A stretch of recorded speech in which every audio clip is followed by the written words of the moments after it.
Hello, Skinny Marie, back again. Next story, called Being Flat, about my mate Stan.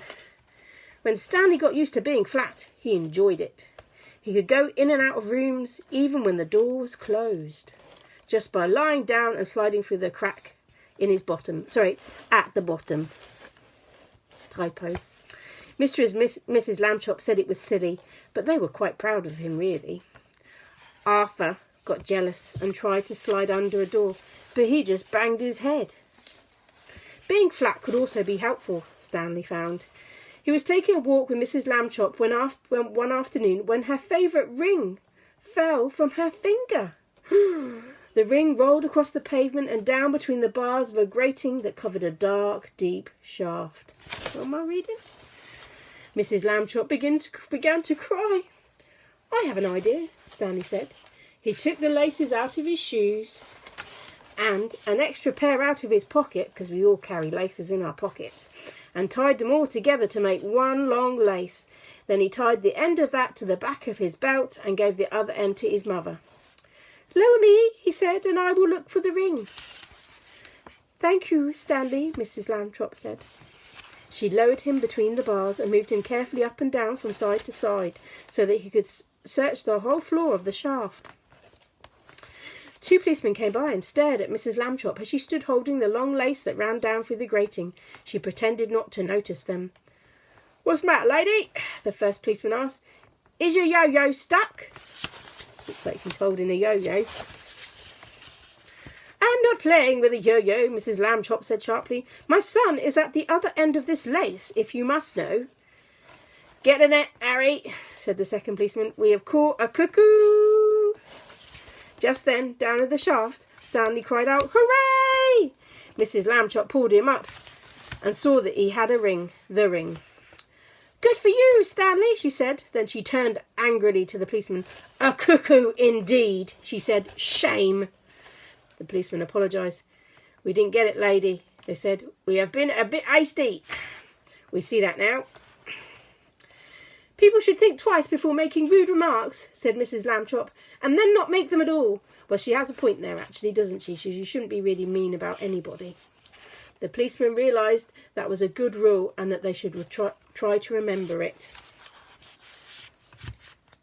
One day, Stanley got a letter from his friend, Thomas Anthony Jeffrey, whose family had moved recently to California. A school holiday was about to begin, and Stanley was invited to spend it with the Jeffreys. Oh, boy, Stanley said, I would love to go. Mr. Lambchop sighed. A round-trip train or aeroplane ticket to California is very expensive, he said. I shall have to think of some cheaper way. When Mr. Lambchop came home from the office that evening, he brought with him an enormous brown paper envelope. Now then, Stanley said, try this for size. The envelope fitted Stanley very well. There was even room left over. Mrs. Lambchop discovered for an egg salad sandwich, that always travels well on international flights, made with thin bread and a flat cigarette case filled with milk. Cigarette case, we don't use those anymore. Blech.